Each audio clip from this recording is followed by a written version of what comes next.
음악 아우디오를 즐기는 가이드 샘튜브 오승려입니다. 캐프 방에 와 있어요. 이 방이 캐프 방이라는 거를 항상 좀 처음에 론칭할 때부터도 알리면서 하고 그랬었는데 가끔 이제 종종 잊어버릴 때가 있지만 캐프 전용 룸이죠. 소리샵 청담점에 있는. 오늘 볼 제품은 이 R7 메타입니다. 이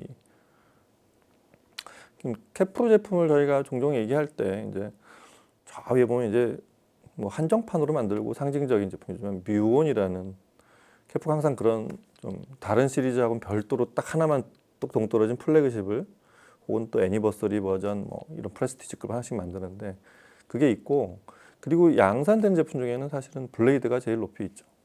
블레이드 1, 2 그리고 이제 레퍼런스 그 밑에 이제 R 시리즈가 위치를 하는데, 이제 캐프가 이제 제품을 이렇게 포트폴리오라고 하죠. 시리즈를 쭉 만드는 과정을 보면 상급기가 뭘 만들면 쭉 아래로 내려오는 이런 과정이에요. 반대로 올라가는 회사들도 종종 있는데 서로 성향이 다르고 시작 지점이 어떤 제품인지 이걸 보는 게 되게 중요합니다. 여하튼 캐프는 그런 61년 이래 설립한 이래 그런 전통이 쭉 이어와서 상위 제품에서 뭐가 만들면 테스트가 끝나면 아래 제품의 많은 형태로 계속 제일 종종 얘기하는 트리클 다운, 물을 쭉 흘려내려 보내는, 이렇게 해서 사실은 가성비가 아래쪽 제품으로 갈수록 더 높아지게 만든 뭐 그런 제품 개발 과정이 좀 있습니다. 이 R 시리즈는 그 바로 위에 레퍼런스 시리즈의 영향을 바로 받은 그런 제품. 첫 번째 시선은 그런 제품이 있고, 그런 제품이라는 게 있고, 그 다음에 이 메타 시리즈가 개발이 되면서 그 메타 정확히 개발이라기보다 메타 시리즈가 저 제품에 적용이 되면서 성공을 하자 전 제품에 개량을 하기 시작했죠. 그것도 위에서부터 내려옵니다. 그 블레이드도 1, 2가 있다가 메타로 바뀌고 바로 밑에 레퍼런스 리들이 이제 메타로 바뀌고 그리고 이제 RCD까지 내려왔어요. 물론 저 아래로 가면 이제 Q도 있고 그 우리가 아는 LS50 시리즈, LS60 각 개별 시리즈가 존재하는 그런 제품 라인업들이 있는데 모두 메타 버전으로 다 변경이 됐죠. 획기적인 방식이었어요. 뭐 이렇게 안을 다 뜯어 고치지 않고 뒤에 그 1kHz의 주파수를 대략 디퓨징과 어퓨징을 동시에 하는 요만한 여기 조만한 그 판넬을 넣어가지고 그걸 해결했단 말이에요. 근데 물론 그걸 넣는 과정에서 이 제품이 좀 더 소리가 순화될 수 있어, 그러니까 순화시키는 그런 효과가 있다 보니까 에너지를 더 강하게 낼 수 있는 그런 효과가 생겼고, 그 에너지를 강하게 내는 과정에서 인클로저와 유닛들이 전부 개량이 됐습니다. 그게 메타 버전들이고, 이 R 시리즈의 위에서 두 번째인 이 7도 R7 메타도 그런 게 적용이 된 제품이죠. R 시리즈는 위에서부터 보면 11이 있고, 그리고 이제 바로 두 번째입니다. 11은 유닛이 뭐 사진으로 보여드리겠지만 위아래 이제 모든 시리즈가 뭐 이제 스탠드 거치형 빼고는 중앙에 유니큐 드라이버, 동축 구조로 된 트위터와 미드레인지가 있는 유니큐 드라이버가 있고, 그걸 중심으로 상하 가장 동축으로 붙여 나간 게 이제 R 시리즈와 레퍼런스 시리즈의 공통점인데, 11은 위아래가 두 개씩 총 4개의 우퍼가 있는 제품이라면 7은 이제 하나씩 있고, 그 밑에 5는 이제 이거보다 유닛 구경을 줄이고 전체 용적을 줄인 그게 5고, 이제 그리고 밑에 이제 스탠드 거치형인 3이 있고, 그리고 뭐 다른 것까지 알려드리면 6하고 2가 있어요. 또 R6, R2는 센터 스피커들이고 R8도 있습니다. R8은 이제 월 마운트 혹은 저 리어 스피커용 저 홈시어터에서, 여하튼 그렇게 제품 그 군이 가장 많지 않을까 싶은데 R 시리즈가 그런 게 몰려 있는 그 그래프로 보면 저 위에서부터 이렇게 쭉 해서 가운데 가장 제품군이 많이 몰려 있는 캐프 전체 라인업 중에서 그게 R 시리즈고, 거기에 사실은 주력기라고 할 수 있죠. 바로 위에 11을 둔 가상 동축형의 돌보이, 그 R7, R 시리즈의 주력기라고 할 수 있겠습니다. 일단 R7의 구조나 이런 거를 알려드리기 전에 그런 얘기들은 어디가에도 다 나옵니다. 근데 R7은 왜 이 제품, 캐프 전체 내에서의 어떤 위치도 뭐 대략 지금 설명드렸지만, R7은 동급 제품들에 비해서 뭐가 좋으며 R7의 장점은 뭐냐, 왜 R7이 R7으로 음악을 들어야 되냐, 심지어 이런 얘기를 먼저 좀 해드리고 싶은데, 이 톨보이라는 이런 스피커에서 톨보이라는 포맷을 찾는 이유 중에 하나는 크게 보면 두 가지죠.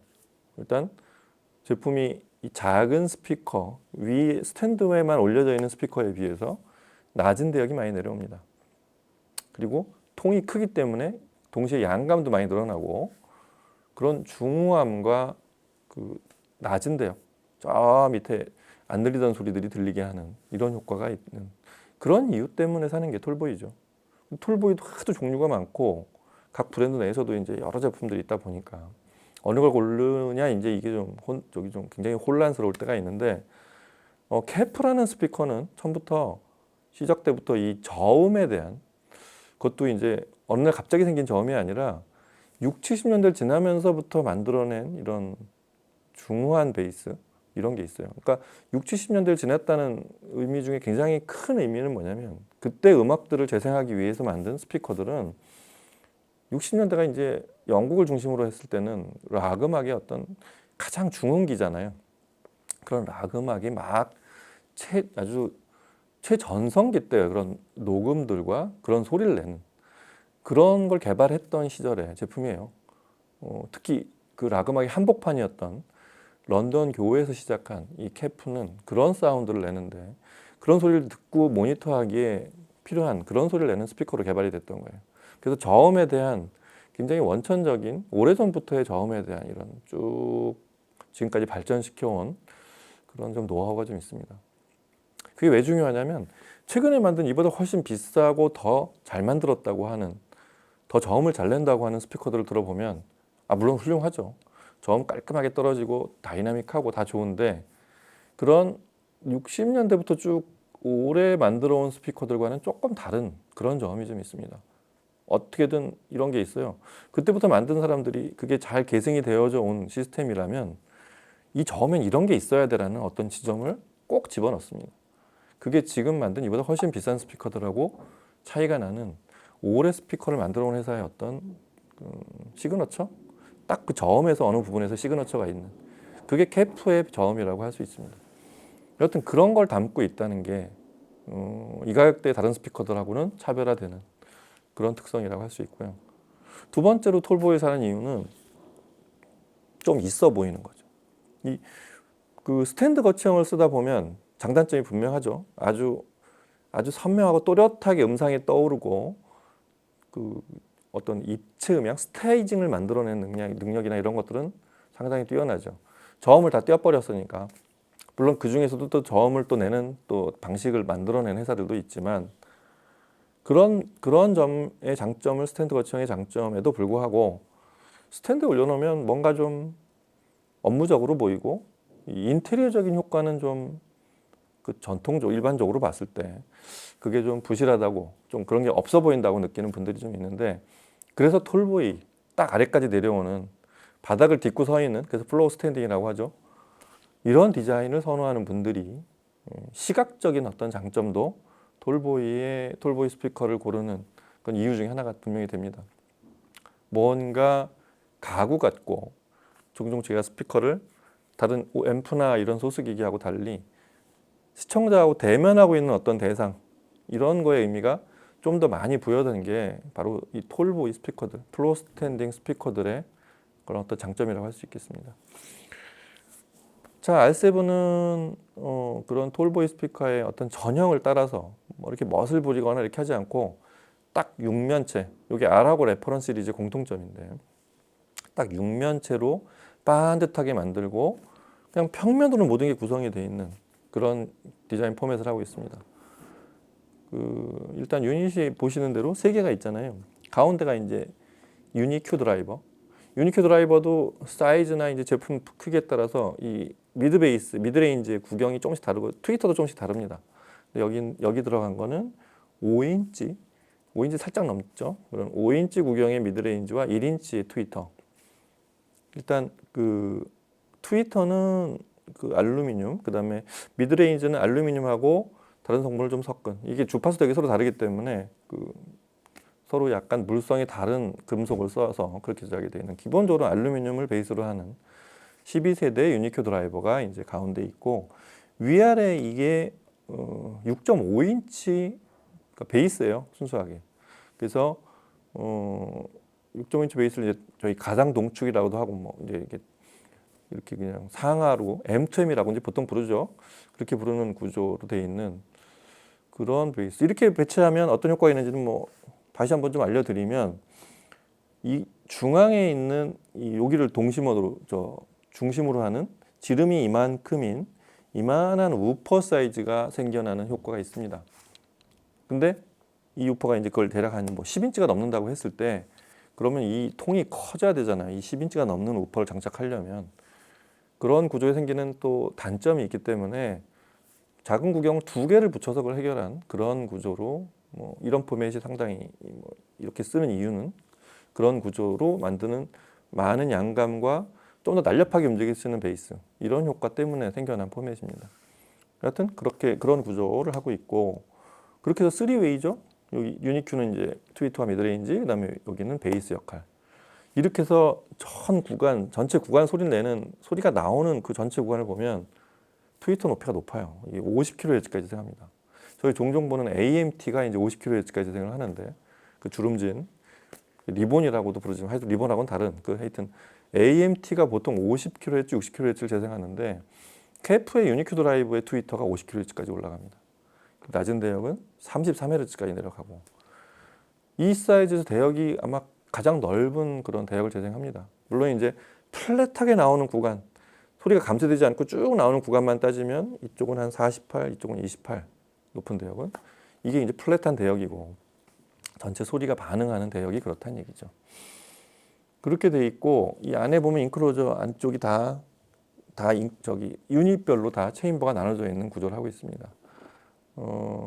그게 나눠지면 각 대역이 좀 더 다른 대역하고 섞이지 않는 효과, 특히 이 대구경 6.5인치가 밑에 5인치, 1인치 있는 트위터 이 유니큐 드라이버를 방해하는 이런 것들을 막을 수 있기 때문에 체인버를 보통 나누고 각 체인버끼리는 작은 홀로 연결하는 이런 구조로 되어 있는 제품입니다. 그 소리를 좀 들어보겠습니다. R7 메탈을 우리가 뭐 처음 듣는 건 아니지만 다른 제품을 앰프나 이런 걸 리뷰할 때 등장하는 뭐 그런 경우도 종종 있었고 이렇게 좀 이제 저희가 이 제품이 잊혀져 갈 때쯤 이 제품은 지금에서의 가치가 이 정도다. 이 제품은 지금의 시점에서 이 가격대에서는 상당히 좋은 제품이다라고 할 때 또 끄집어내서 얘기를 저희가 반복해서 해드리는 그런 제품의 어떤 그 제품의 성능을 좀 보여드리는 그런 시간으로 생각하시면 될 것 같습니다. 자, 음악 들어보시죠.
I walk along the street of sorrow,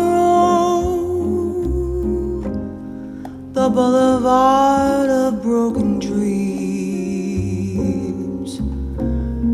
where Gigolo and Gigolette can take a kiss without regret, so they forget their broken dreams. You laugh tonight and cry tomorrow, when you behold your shattered dreams.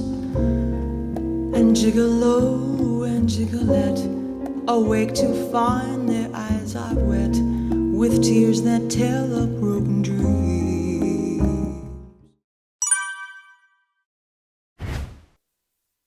네, 이 제품을 들어보면 어떤 생각이 드냐면 저희 이제 그걸 또 세대를 또 이렇게 나누기도 좀 그렇지만 저 어렸을 때니까 한 예를 들면 7, 80년대 음악을 막 이제 많이 들을 때 음악을 처음으로 들었던 시절과 그런 음악을 하나씩 골라서 스스로 들었던 가장 음악을 많이 들었던 시절에 그 집에서 듣던 저음, 옛날 집에서 듣는 오디오 딱 스피커 2개 이렇게 렉을 해가지고 오디오를 쭉 깔아놨던 그 집에서 듣는 그런 소위 오디오, 그땐 전축이라고 부르는데 전축은 아니었지만 하여튼 그런 오디오로 듣던 시절의 저음이 있잖아요.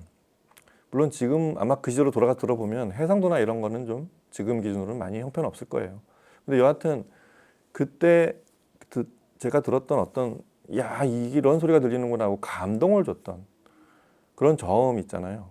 그 소리를 간직하고 있습니다.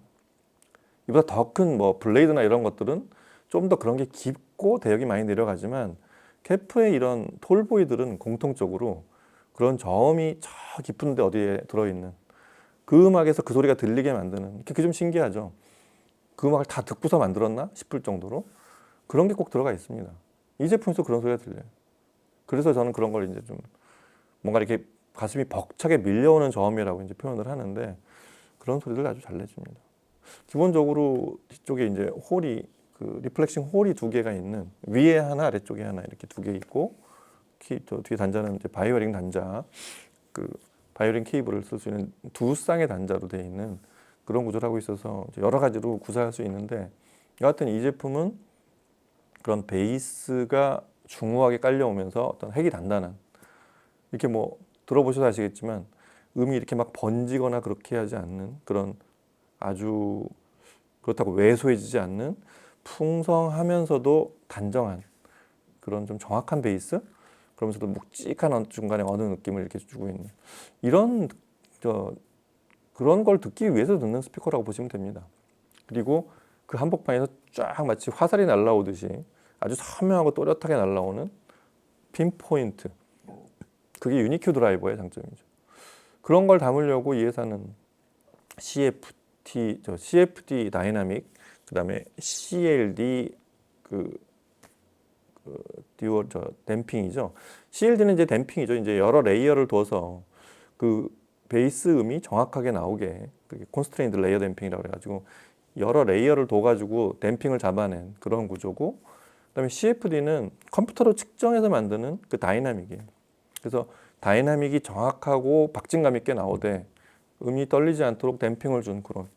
사실 CFD, CLD를 이렇게 뭐 그게 전문 용어처럼 보여서 이렇게 앞으로 부각시키지 않는데 케프 이 톨보이들의 어떤 핵심 2개 축 사운드를 내는 2개 축은 CFD하고 CLD라는 거 염두에 좀 두시면 좋을 것 같습니다. 그렇게 해서 만든 소리예요. 그리고 그 안에 그 유니큐 드라이버의 그 동축 구조의 그 쨍한 소리, 아주 선명하면서도 그 전체 해상도, 그러니까 해상도라는 건 단지 선명한 것뿐만이 아니라 음원에 담겨 있는 어떤 정보들을 다 끄집어내는 그런 능력이죠. 그래서 이 저음도 저음인데 그 합창곡 있잖아요. 특히 이 저음이 이렇게 막 풍성하게 나오지 않으면서 그 고악기들의 반주가 이렇게 뭉게뭉게 사실 조금씩 깔려 있는 이런 중에 날라오는 그 합창 있잖아요.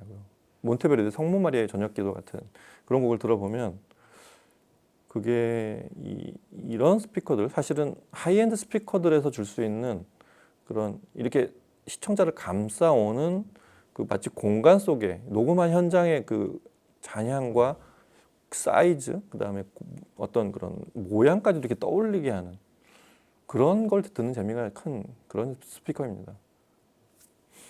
하여튼 그래서 이 처음에 들었던 그 홀디 사바르과 콘스르트 나시옹이 연주하는 그게 전부 고악기 오케스트라잖아요. 베토벤 교향곡 5번 그 3악장 같은 곡도 중간에 그 팀판이 쿵쿵쿵쿵 쳐오는 느낌, 이런 박두하는 느낌 앞으로 그런 현악기와 이런 관악기들이 쫙 뻗쳐오는 느낌.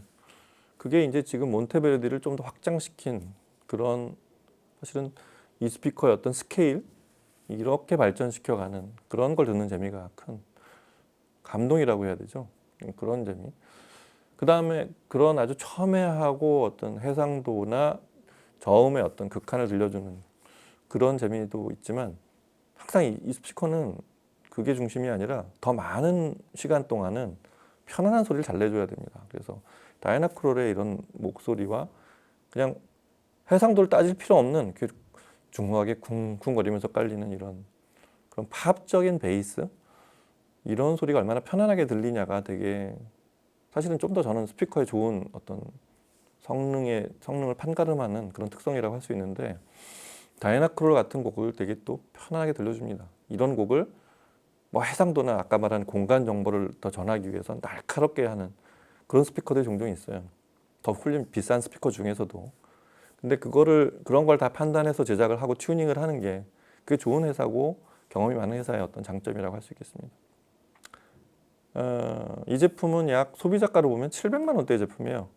이 바로 밑에 이제 5 메타가 한 100만 원 정도 차이 나는 600만 원대로 내려가고, 구간이 촘촘해요. 이렇게 올라가는데 여기서 이 스피커를 듣고 좀 더 위로 올라가고 싶으시면 11, 처음부터는 11을 설정해야 되고, 이 위에 11으로 올라간다기보다 바로 위에 레퍼런스 시리즈로 가시는 게 맞습니다. 레퍼런스 시리즈는 이 스피커를 조금 더 단단한 댐핑, 앞에 이렇게 이만한 패널로 또 단단하게 붙이고, 좀 더 안에 내부를 좀 더 강성이나 어쿠스틱을 좀 더 정확하게 만든, 이거 들을 때도 불만이 없는데 어느 날 레퍼런스 시리즈를 들어보면 야, 일로 옮겨가야 되겠다는 생각이 들게, 하여튼 그렇게 구성을 했어요, 시리즈들을.